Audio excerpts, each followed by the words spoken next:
Halo teman-teman semua, sebelumnya kenalin nama aku Nurul Nur Barokah ya dari Prodi Pendidikan Bisnis, dan sekarang kita lagi di kelasnya Prof Belena. Jadi kita ada di kelasnya literasi TIK-nya. Di sini kita lagi UTS dengan simulasi menjadi dosen untuk mengajarkan bagaimana dengan pendekatan deep learner dan design thinking. Jadi kita mau lihat keseruannya gimana? Ayo kita ikutin. Nah, di sini ada teman kita nih, ada namanya Davin sama Chris. Halo. Boleh jelasin nggak kalian lagi ngapain nih di sini? Oke, sebenarnya tadi kita udah ngejelasin mengenai penggunaan FreePik, pendekatannya deep learning. Nah, sebenarnya sudah kita salah satu contoh penggunaannya itu dengan Canva dan FreePik. Nah, tahap eksplorasinya itu di bagian kita mencari background mana yang cocok untuk digunakan pada template Canva. Nah, kita menggunakan FreePik itu untuk mencari background geometriknya seperti apa. Nah, ini hasil akhirnya seperti ini. Tadi awalnya polos, kita cuma nyari buat template kolom si teksnya. Nah, background dan juga geometriknya kita ngambil dari FreePik gitu. Oke, ini jadi kalian ngambil aplikasi apa tadi? FreePik dan juga Canva. FreePik dan juga Canva. Tapi kalau dari Chris dari apa? Chris dari Chris, coba jelasin dari Chris gimana? Jadi kalau saya sih aplikasinya namanya Idraw Max. Jadi itu tuh aplikasi ada di mobile tapi ada juga di desktop. Jadi aplikasinya tuh bisa kita pakai buat kalau mau buat misalnya workflow, terus kayak diagram multifungsi gitulah. Jadi nanti saya bakal ajarin gitu kelasnya. Davin, nanti saya buat video TikToknya bagaimana bentuknya. Makasih ya Davin sama Chris. Oke guys, kita lanjut ke yang lain.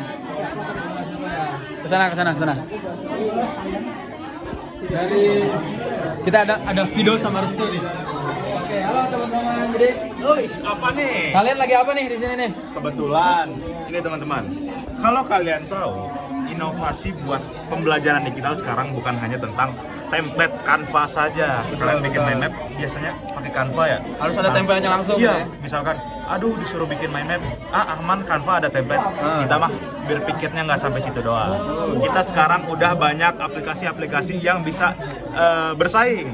Contohnya Draw.io teman-teman. Nah, di sini kalian bukan hanya bisa bikin mind map, kalian juga bisa ngedit sebagai hal misalkan diagram, misalkan seperti table, kalian bisa edit. Oh, di jadi sini. bukan cuma kayak main map doang gitu kan? Bukan, karena emang Draw.io ini adalah salah satu kelebihan mereka mempunyai elemen-elemen yang udah mumpuni, nggak kalah sama Canva.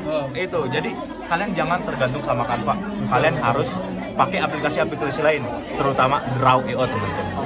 Itu dia. Oke, kalau dari video ini dari aplikasi apa nih video?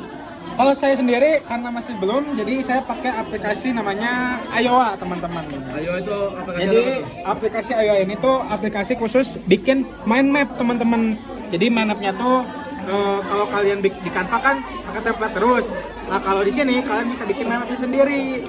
Nah, singkatnya ya bikin mind map aja lah. Singkat saja. Ada kata-kata dari saya. Apa tuh? Udah 2025 nih bos, iya. masa masih pakai Canva? Kreatif dong. Oke, makasih ya Rasul sama video. Oke, lanjut teman-teman, kita bakal keliling lagi nih, kita bakal interview yang lain. Nah, di sini ada Samuel sama siapa? Sama lagi. Coba jelasin kalian di sini lagi apa sih teman-teman? Di sini kita pakai aplikasi Paint. Nah, aku sendiri aku pakainya design thinking. Kalau saya pribadi pakai deep learning dan sekarang kan lagi proses edit.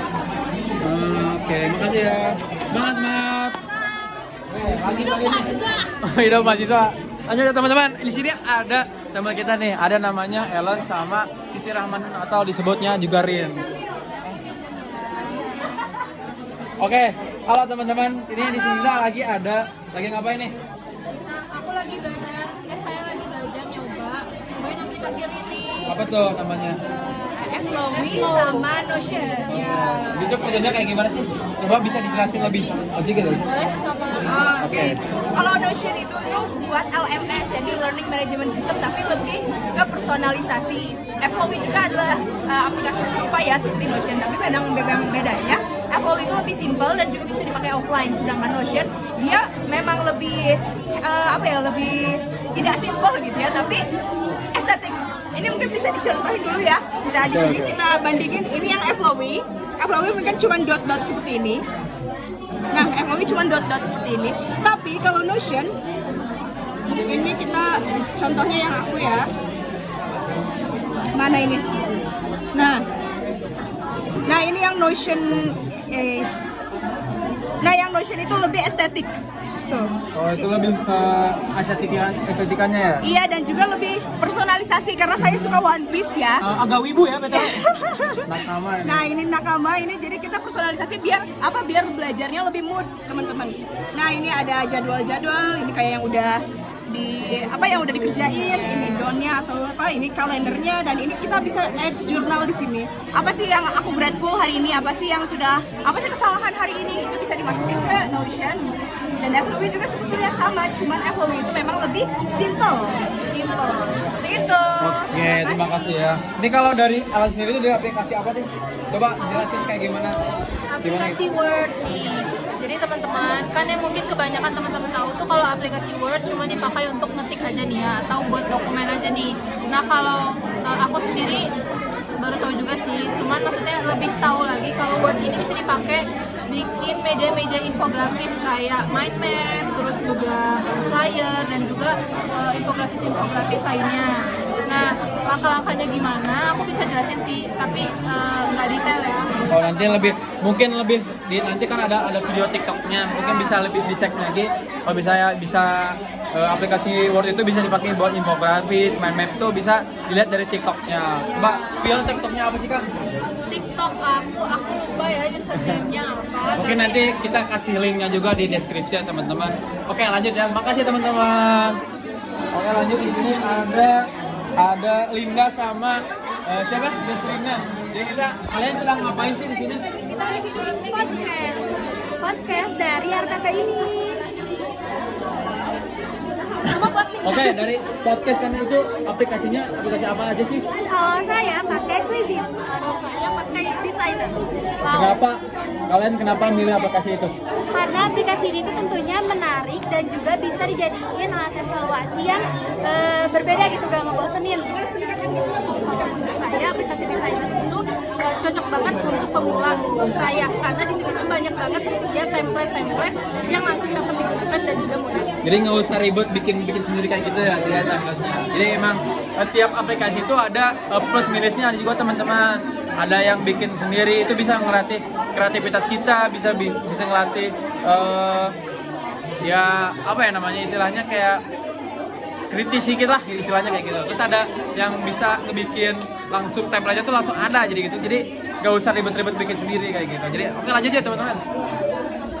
Oke, lanjut di sini kita kepoin ada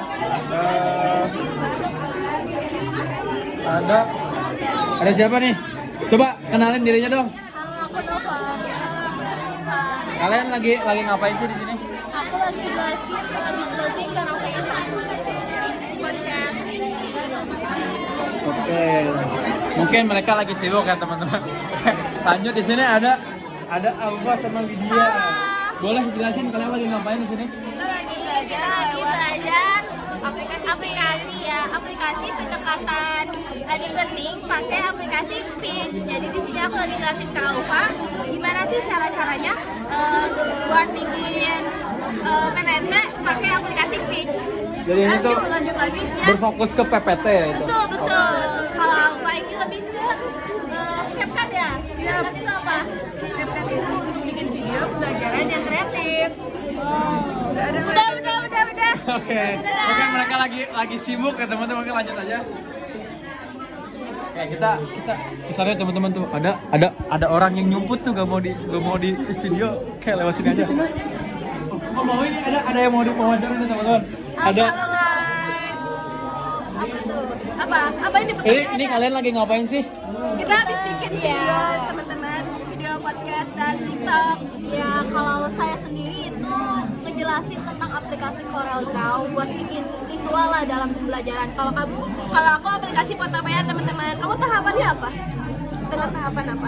Kalau aku tahapannya mulai dari eksplorasi sampai ke refleksi seperti apa. Berarti deep learning ya? Ya, deep learning. Kalau aku design thinking teman-teman. Oh, ini mereka ada yang deep learning sama design thinking. Jadi aplikasinya beda-beda di sini teman-teman. Jadi bakal ngejelasin pakai medianya itu beda-beda juga. Tapi dipecah kelompok dua ya, dua kelompok itu, design thinking sama deep learning. Oke, makasih ya buat ganggu. Kita lanjut ya teman-teman. Kita ada yang nyumput tuh di sana teman-teman. Coba kamera ke sana, kamera. Di mojok. Kita mojok apa kita berisi banget tentang Dropbox. Oke, halo teman-teman. Kalian lagi ngapain sih? Kok kalian pada di sini nih? Ya, kita itu lagi mempelajari aplikasi apa namanya Adobe Express tadi. Adobe Photoshop X. Nah, ya itu. Jangan panik ya kameramen ya. Nah, itu maksudnya. Jadi, aplikasi Adobe ini kayak Adobe Photoshop Express yang dijelaskan oleh ini adalah aplikasi untuk mengedit video, foto ataupun pokoknya gambar-gambar ya yang dari asalnya biasa aja menjadi lebih luar biasa maksudnya. Lebih luar biasa ya. Penjelasan dari Ronald itu sangat mendalam ya, jadi dengan sekali penjelasannya itu saya masuk paham gitu loh cara pengaplikasiannya gitu. Jadi ya yes Sir. Wes itu gimana tuh konsepnya? Itu contohnya gimana tuh? Di sini banyak banget menu editan fitur-fiturnya, mulai dari adjustment, heal, crop, frame, dan juga face. Wah, banyak banget tuh. Kalau Oke. kita scroll lagi ya. Oke, mantap. Makasih ya. Lanjut. Oke, lanjut kita teman. Mungkin kita ke satu orang ataupun dua orang lagi ya teman-teman. Mungkin lanjut. Sorry, permisi. Lanjut di sini mungkin ini kita nanya sih kenapa ada satu teman kita kenapa sendiri nih teman-teman. Oke, mungkin ke Raffi nih, ada Raffi ya teman-teman di sini. Raffi sendiri ini lagi ngapain sih, Pi? Oke, teman-teman, jadi karena teman-teman saya ini sedang merekam suasana kelas, jadi di sini saya juga akan menjelaskan sedikit aplikasi yang akan saya gunakan. Ini Snappa ya teman-teman. Ini kayak aplikasi desain visual gitu ya, kayak Canva gitu, cuma ini berfokus pada kayak media sosial. Kayak kita di sini ada template Instagram, LinkedIn, Pinterest juga ya. Ya betul. Jadi ditunggu aja podcastnya teman-teman. Mungkin segitu aja dari kita. Saya Nurul Barokah, produser kali ini, dan kameramen saya ada Misbah Abdul Aziz. Terima kasih. Wassalamualaikum warahmatullahi wabarakatuh.